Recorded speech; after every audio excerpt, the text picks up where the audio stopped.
Olá, pessoal. A gente vai dar início agora a um novo curso, que é o curso sobre mercado financeiro. Meu nome é Alexandra Mavia, sou economista, tenho mestrado em administração pelo IBMEC do Rio de Janeiro, trabalho já há mais de 13 anos no mercado financeiro, sempre em atividades relacionadas com fundos de investimento e corretora de valores. A ideia aqui é eu tentar trazer um pouquinho para vocês alguns conceitos importantes desse mercado e também, à medida do que a gente for dando de conteúdo, trazer um pouco da minha experiência também, do que está acontecendo no mercado hoje e tentar substanciar vocês aí com alguns conceitos e com algumas estruturas que são importantes para que vocês entendam esse mercado que é tão complexo e tem tantas ramificações. A ideia é tentar, pelo menos, explicar um pouquinho para vocês essas ramificações e algumas nomenclaturas para que vocês se familiarizem um pouquinho. Acredito que esse curso seja muito bom, tanto para o iniciante no mercado financeiro, aquela pessoa que está ou trabalha numa instituição bancária como um banco e quer migrar para a sua área de investimentos, ou também para aquelas pessoas que buscam entender um pouco melhor desse mercado do ponto de vista de investidores, ou seja, pessoas que querem realmente investir nesse mercado e precisam entender um pouquinho mais dele, além de, é claro, de profissionais que ainda estejam aí numa busca por maior conhecimento desse mercado e que queiram entrar a fundo nele. Desejo boa sorte a todos e espero poder agregar um pouquinho de valor a vocês. Vamos lá. A agenda do curso ela vai ser dividida da seguinte forma. O primeiro item é o item de macroeconomia. É claro que isso aqui não é um curso de macro. Para isso, nós da CEO temos outro curso muito bom de preparatório de Ampec também. Mas aqui em macroeconomia a gente vai falar um pouquinho da moeda, porque é um fator aí preponderante para um mercado financeiro sadio e para a dinâmica do mercado financeiro. Ela afeta o tempo todo esse mercado. A gente vai explicar um pouquinho para vocês o SFN, que é o Sistema Financeiro Nacional. Falar um pouco da intermediação financeira, que é o famoso mercado de capitais, que é um dos mercados do mercado financeiro. A gente vai explicar os outros também. E falar um pouco das políticas econômicas, né? Como essas políticas econômicas do governo afetam o nosso dia a dia e como que existe essa interligação aí de governo com a economia. Bom, os indicadores econômicos é o segundo ponto. A gente vai falar um pouco de taxa de juros e mercado financeiro, deixar claro aí como essa variável é realmente a que move a economia e que move principalmente o mercado financeiro, né? E não é a taxa, são as milhões de taxas, então a gente vai tentar entender aí um pouquinho delas. Falar um pouco de inflação, de deflação e dos principais indicadores de mercado, de inflação do mercado brasileiro, isso é muito importante. Essas duas primeiras variáveis têm relação direta, né? Então a gente precisa entendê-las muito bem. Falar da famosa taxa Selic e o cupom, e falar da taxa CDI também, que um monte de gente mistura os conceitos de Selic, CDI, a gente vai tentar entender aí essas diferenças. Aí, na sequência, a gente vai para o módulo que a gente vai demandar mais tempo nosso. O primeiro módulo a gente vai falar, mas vai passar rápido. O segundo, a gente já dedica um pouquinho mais de tempo, e esse a gente cai dentro bem fundo nele, para falar do seguinte. Primeiro, dos instrumentos de renda fixa, explicar a renda fixa, o que é renda fixa, quais são os principais instrumentos do mercado, o que a gente tem que atentar numa renda fixa. Falar de renda variável, o que é uma renda variável, nomenclaturas importantes da gente entender desse mundo, players importantes nesse mundo e, é claro, os produtos principais de renda variável. E, por fim, a gente fala dos derivativos, que são os instrumentos mais complexos do mercado e mais difíceis de se compreender. Então, a gente vai tentar explicar primeiro de uma maneira geral o que é o derivativo e aí a gente vai entrar em cada um deles, no termo, no futuro, nas opções e nos swaps, tentando aí entender um pouquinho o mecanismo, as diferenças de cada um deles. Bom, na sequência, a gente fala e dedica um tempo interessante também aos fundos de investimento. A indústria de fundos de investimento no Brasil cresceu demais, é uma das grandes formas de entrada de dinheiro no mercado financeiro, é um segmento muito importante e muito útil, tanto para você que é investidor e que quer entender do mercado, quanto para você que está trabalhando nesse mercado. É importante entender realmente a fundo isso aqui, porque hoje a maior parte do dinheiro no mercado de capitais é movido através de veículos chamados de fundos de investimento. E, por fim, a gente fala rapidamente sobre os riscos, os principais riscos. É importante a gente entender a diferença de um risco de mercado para um risco de crédito, para um risco de liquidez. Falar um pouquinho também do risco operacional, que é uma coisa presente em todas as instituições financeiras. E aí a gente conclui o curso e acredito que ele vai ser bastante útil ao longo dessas 6 horas que a gente vai estar junto para poder trabalhar todos esses conceitos. Vamos começar então, pessoal. Bom, primeira coisa, como eu falei com vocês, a gente vai abordar o que é a moeda, né? Como eu disse, a moeda é um fator muito importante, porque às vezes a gente não tem a dimensão do que é aquele dinheiro que está dentro da nossa carteira e o quanto que ele impacta tudo isso. Mas é todo o volume de moeda emitido no mercado que vai determinar uma série de coisas e que vai estar relacionado, por exemplo, à taxa de juros, que vai estar relacionado à inflação e a todos os motores da economia, que são os dois grandes principais motores, é exatamente qual é o nível de inflação da economia e qual é o nível de taxa de juros. É isso que vai fazer a gente ter mais dinheiro ou menos dinheiro de fora aqui, é isso que vai fazer a atividade econômica estar mais aquecida ou menos aquecida.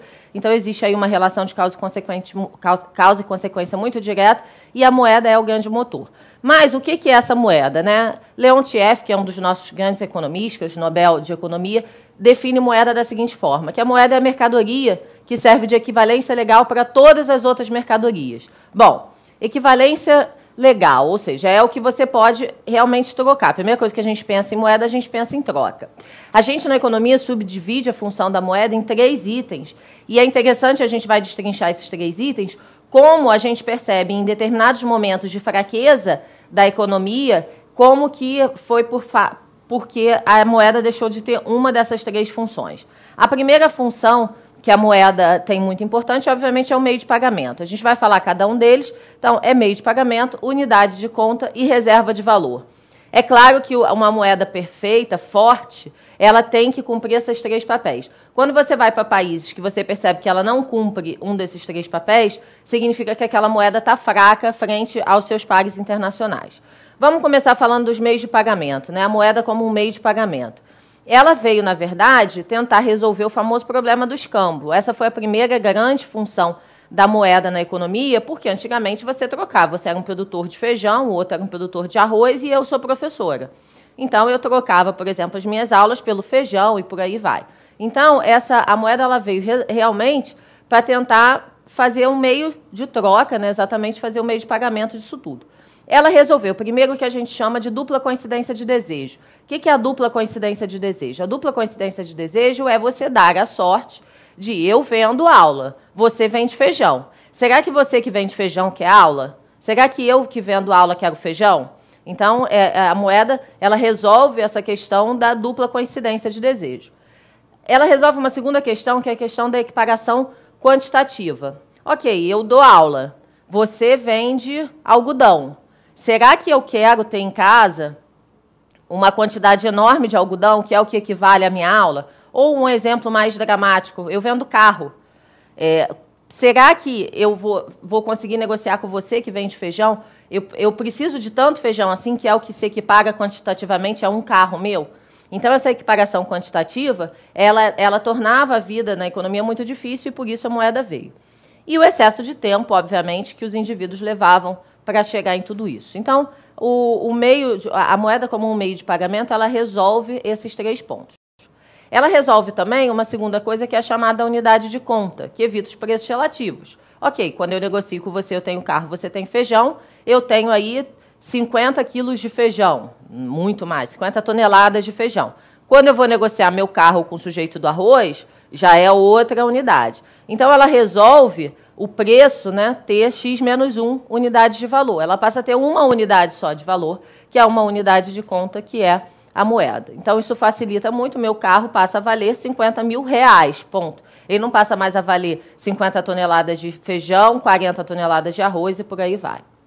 Bom, passando também rapidamente, de novo, como eu falei com vocês, eu faço questão de dar esse preâmbulo antes, porque eu acho que é muito importante substanciar vocês disso e vocês começarem a entender algumas rodas que giram aí nesse mercado. A terceira função da moeda, ela tem uma função muito importante e é a que mais se interliga com o nosso mercado, que é a seguinte: no momento que você passa a poder trocar e usar o real, ou o dólar, ou o ouro, como moeda de troca, você pode começar a pensar o seguinte: pô, me dá aqui esse feijão, mas eu só te pago em reais e não mais em carro daqui a um mês, por exemplo. Eu coloco aí 2 conceitos envolvidos nessa história. Ok, eu vou te pagar daqui a um mês. Aí você fala assim, mas será que eu vou ter o mesmo poder de compra de hoje para daqui a um mês? Então, o primeiro conceito que vem é, será que o poder de compra vai ser mantido? Quando a gente fala de poder de compra, pessoal, a gente fala de quê? De inflação, né? Se esse dinheiro vai caber ou não no bolso seu, se aqueles 50 reais que estão na tua carteira vão valer 50 reais amanhã, então essa diferença, esse gap, essa reserva de valor, no momento que você passa a ter a moeda como uma possibilidade de reserva de valor, você passa a ter a questão e a preocupação com o poder de compra. A segunda coisa que tem totalmente relação com a gente é a história do sistema de crédito, né? Se eu não vou mais te pagar agora, se eu vou pagar em 30, 60 e 90, isso significa que já existe aí entre eu e você um sistema de crédito onde existe aí um potencial risco de você me dar um calote ou de eu te dar um calote, né? Então, essa possibilidade, esse sistema de crédito, de financiamento, de empréstimo, já começa a se fazer presente no momento que o indivíduo transfere a sua obrigação de pagamento para hoje, de hoje para amanhã, né? Então, são dois conceitos aqui importantes que vêm com essa história da moeda.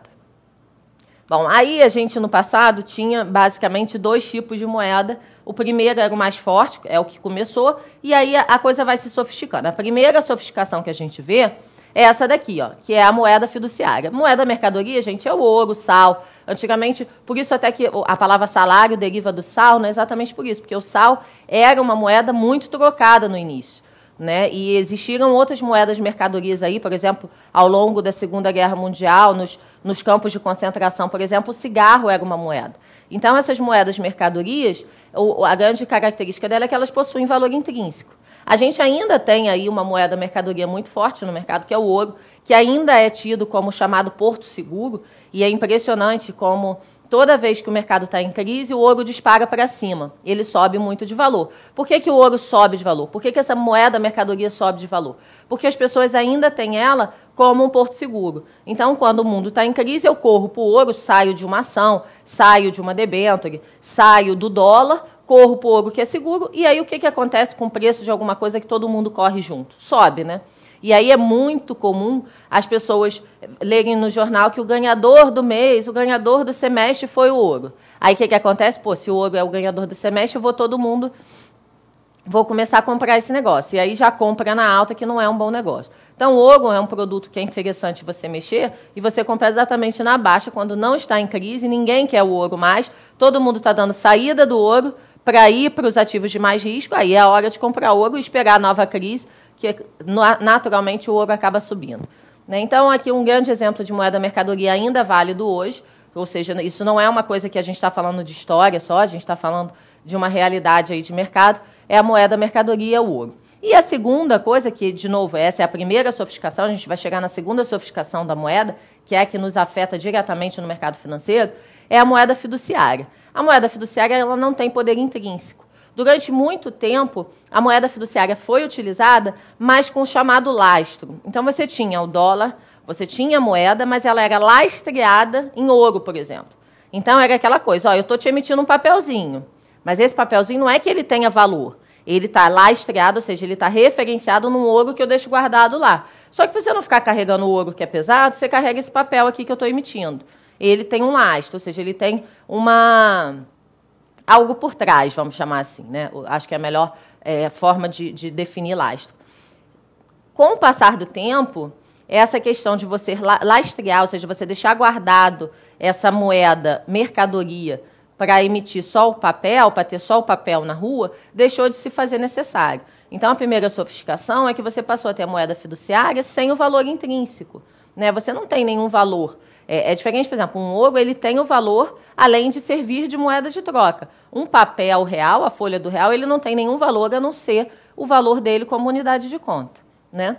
E aí vem esse estágio do papel moeda, que é onde você, como eu falei, primeiro a gente tinha ali o lastro e depois isso passou a não ter necessidade dessa conversibilidade. Existe um problema muito sério dessa questão de quando você emite moeda. E aí a gente vai começar a pensar em alguns raciocínios tão presentes no nosso dia a dia, que é o seguinte: quando você emite, você concorda que não pode ser? Antigamente eu tinha sal na minha casa, ou eu produzia sal, eu ia lá e usava isso como moeda. O ouro, a mesma coisa. Você pode ir lá numa mina extrair o ouro, o outro podia extrair o ouro, a prata, a mesma coisa. Só que quando você pensa numa moeda papel, não dá para eu pegar e botar na minha impressora e imprimir real, o outro imprimir dólar. Naturalmente, existe um centralizador dessa impressão. Literalmente impressão, gente. É quem vai botar a maquininha na impressora, botar o papel na impressora. Então, conforme a moeda fiduciária foi se desenvolvendo, a gente houve a necessidade de ter um centralizador dessa emissão. Esse centralizador, geralmente, é a autoridade monetária do país. Note, autoridade monetária, não o governo. Existe uma diferença. Por isso, a autoridade monetária, geralmente, é o famoso Banco Central.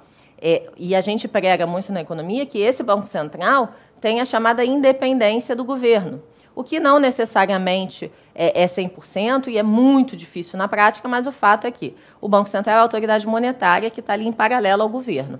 Responde ao governo, é de membros do governo, mas é independente no sentido de que é o responsável por zelar por uma boa saúde monetária do país. Onde eu estou querendo chegar com isso? Se eu tenho uma centralização dessa impressora, esse governo, na hora, pensa em você. Você está lá, você está com as suas contas do mês, apertado pra caramba. E aí você tem uma máquina de fazer dinheiro. Você está com as suas contas com dívida. Você olha para aquela máquina, o que você faz? Você vai apertar o botão de imprimir, não vai?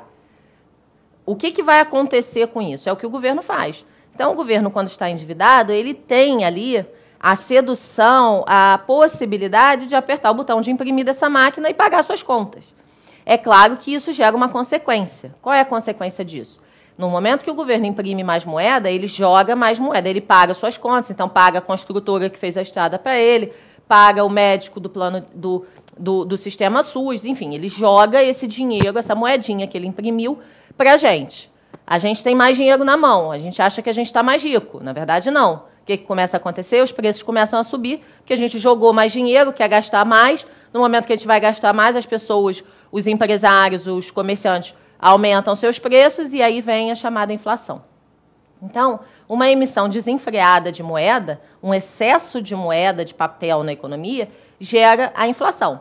Então, existe uma coisa que a gente chama no mercado, que é a senhoriagem, que é o risco ou o imposto inflacionário, que é o risco exatamente desse governo sair emitindo à torta e à direito papel, para pagar suas contas, porque ele tem impressorinha, ele está endividado, ele olha e fala, pô, eu posso gerar esse papel, e aí o que acontece? Ele começa a gerar uma inflação na economia. Então, essa senhoriagem é um grande risco inerente a toda a economia do governo se desenfrear mesmo. E é interessante a gente ver como a gente sofreu isso na prática. E o Fernando Henrique resolveu muito bem essa questão. Se a gente for olhar lá, antes de 1994, antes do nosso famoso Plano Real, o que acontecia na economia brasileira? Os estados brasileiros também tinham seus bancos estaduais. Então, a gente tinha no Rio o Banesp, em São Paulo o Banespa, e por aí vai, todos os estados tinham seus bancos. E aí a gente não tinha só um descontrole.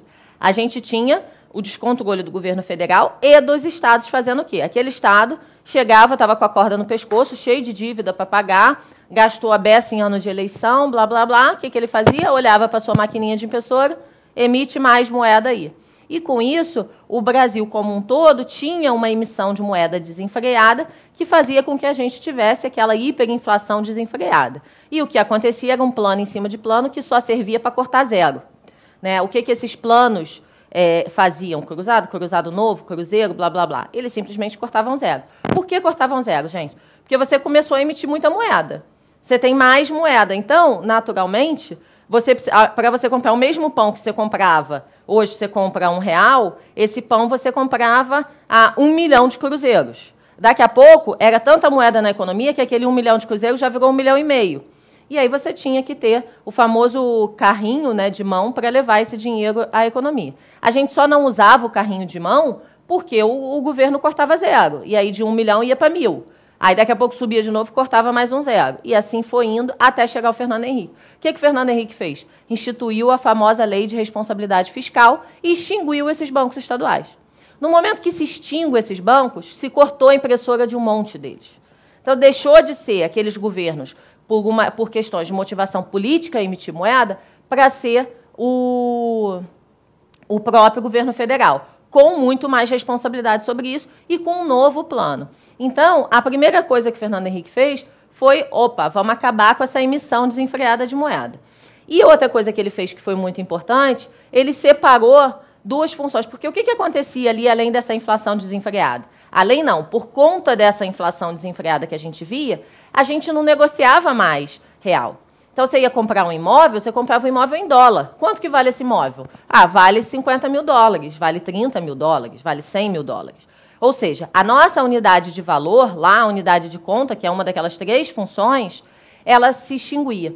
Então, a gente passou a ter o RV. O RV ele veio exatamente para acabar com essa história de balizar em dólar. Então, o RV, que era a unidade de conta, e o Cruzeiro Real, o novo meio de troca. Então, a gente passou a ter uma nova moeda que servia de moeda de troca, acabando aí com esses milhões de zerinhos que a gente tinha.